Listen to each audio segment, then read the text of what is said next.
তো আজকে আমি রান্না করব হচ্ছে রেড কালার বাঁধাকপি। তো এটা কিন্তু অনেকে খেতে পারে না, হয়তো অনেকের কাছে ভালো লাগে না, গন্ধ হয়। আজকে আমি এমন মজা করে একটা রান্না করব, আপনাদের সাথে সেই রান্নাটা শেয়ার করব, মজাদার একটা রেসিপি।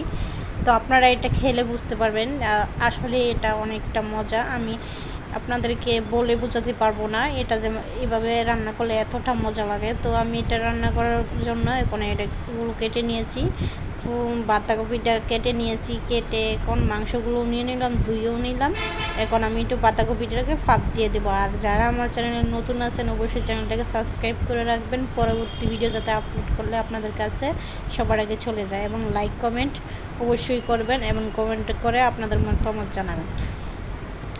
তো ভালো লাগলে অবশ্যই ভিডিওটা শেয়ার করবেন। তো এখানে দেখতেই পাচ্ছেন এই যে পাতিলের মধ্যে আমি একটু ফাঁক দিয়ে নিলাম, যেহেতু এটা রেড কালার বাঁধাকপি, এই জন্য এই পাতাকপিটা অনেক সময় হয়তো একটু রান আসে, বেশি গন্ধ আসে, অনেকে খেতে পারে না। তো এটাকে আমি এখন পানি জড়িয়ে নেব, ঝুড়ির মধ্যে ঢেলে নেব, ঢেলে ভালো করে আবার ধুয়ে চিবে পানিটা ফেলে দেব। তো এখানে মাংসগুলো আমি হলুদ মরিচ দিয়ে একটু লবণ দিয়ে একটু ভেজে নিচ্ছি চিকেনগুলা। এটা মুরগির মাংস দেখতেছেন, তো দেখতেই পাচ্ছেন আমি কিন্তু এটাকে এখন ভেজে নিচ্ছি, হালকা ভেজে নেব, এত বেশি কড়া করব না, এত নরম রাখবো না, এইভাবে আমি এটাকে ভেজে নেব। এই তো এখন আমি এগুলোকে উঠিয়ে নেব। মাংসটা ভাজা শেষ হয়ে গেলে কড়াইয়ের মধ্যে আবার তেল দিয়ে আবার নতুন করে পেঁয়াজ, এটার মধ্যে পেঁয়াজও দিয়ে দিলাম, এগুলো ভেজে নেব। কাঁচামরিচ কুচি দিয়ে দিয়েছি। এখন এগুলোকে আমি এখন ভালো করে ভেজে নিচ্ছি। ভেজে নেওয়ার পর আমি যেটা করব, এখানে তেজপাতা ডালা, ওই যে দারচিনির ডালাগুলো হয় যে এলাচ, এগুলো সব কিছু আমি দিয়ে দিব, দিয়ে একটু হালকা ভেজে নেব। ভেজে নেওয়ার পর এখানে একটু আদা রসুন বাটা আপনারা অ্যাড করলে করতে পারেন আপনাদের ইচ্ছা মতো।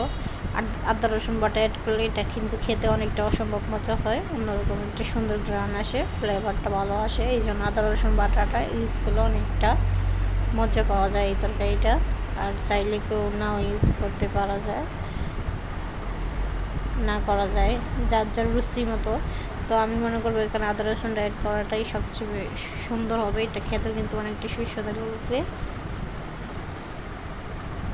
তো এই পর্যায়ে একটু জিরা বাটাও দিয়ে দিলাম, আমি আমার স্বাদ অনুযায়ী দিয়ে দিলাম, লবণও দিয়ে দিব পরিমাণ মতো। আর আদা রসুন জিরার গুঁড়া সব কিছু দিয়ে এটাকে রান্না করলে অসম্ভব মজা লাগবে। আর চাইলেও আপনারা ওগুলো ছাড়াও মাংস দিয়ে শুধু ভাজি করতে পারেন। তো এই পর্যায়ে হলুদ মরিচের গুঁড়া ধনিয়ার গুঁড়া দিয়ে দিব, দিয়ে মশলাটাকে ভালো করে কষিয়ে নেব।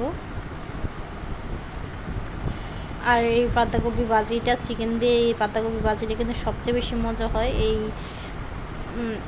আদা রসুন মশলা দিয়ে, মাংস মশলাগুলো দিয়ে ভালো করে মশলাটা কষিয়ে তারপরে এটার মধ্যে দিয়ে রান্না করলে কিন্তু অনেকটা মজা লাগে।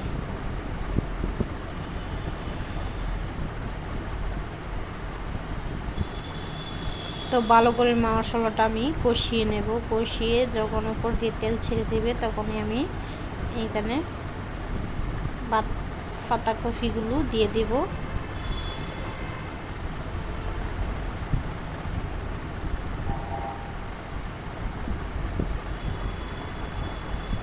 তো মাংসটার মধ্যে এই যে আমি কিন্তু এক পাশে ভেজে রেখে দিয়েছিলাম, মাংসটা ওপাশে আছে। এখন প্রথমে আমি মাংসটা দেব না, প্রথমে দেব এই যে পাতাকপিগুলো যেগুলো সিদ্ধ করে একটু ফাঁক দিয়ে রেখে দিয়েছিলাম, রেখে ভালো করে চিবে পানিটা জড়িয়ে নিয়েছি। এখন এটাকে আমি দিয়ে দিলাম মশলাটা কষানো শেষ হওয়ার পর। এখন এটাকেও আমি অনেকক্ষণ কষিয়ে নেব। আর এটা কষানোর পর রান্নার পর কিন্তু একদমই বেগুনি কালার বা রেড কালার যে কালারটা থাকে এই কালারটা কিন্তু একদমই থাকবে না, কালারটা একদম চেঞ্জ হয়ে যাবে। আর চেঞ্জ হওয়ার কারণে কিন্তু অনেকেই হয়তো এটা খেতে পারে না বা পছন্দ করে না, খেতে গন্ধ আসে, এটা কিন্তু একদমই থাকবে না আমার এই রেসিপিটা আপনারা যদি ফলো করেন।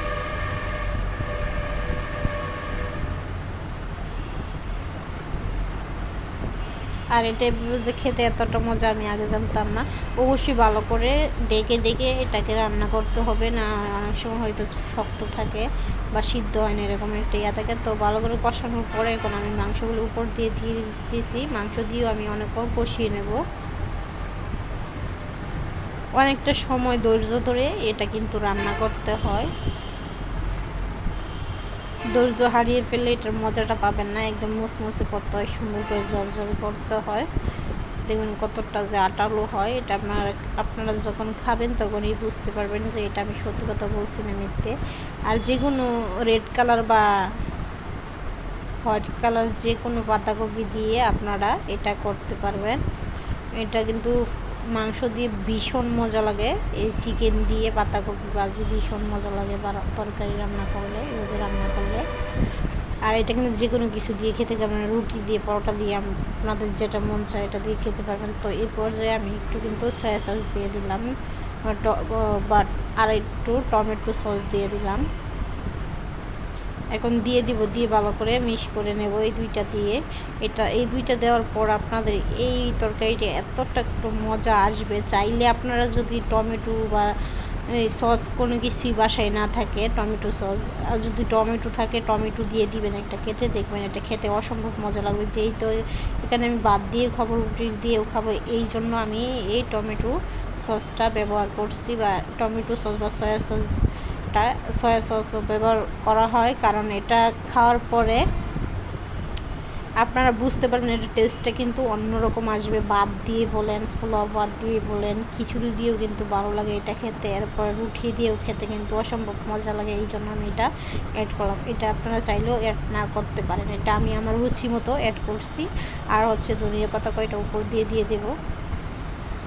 তো ভিডিওটা যদি আপনাদের কাছে ভালো লাগে অবশ্যই চ্যানেলটাকে সাবস্ক্রাইব করে রাখবেন, এবং পরবর্তী ভিডিও দেখার জন্য আপনাদেরকে আমন্ত্রণ রইল। এবং আপনাদের মতামত অবশ্যই আমাকে জানাবেন যে আমার রেসিপিটা কীরকম হইল, বা আপনাদের খেতে কীরকম লেগেছে অবশ্যই কমেন্টে জানাবেন।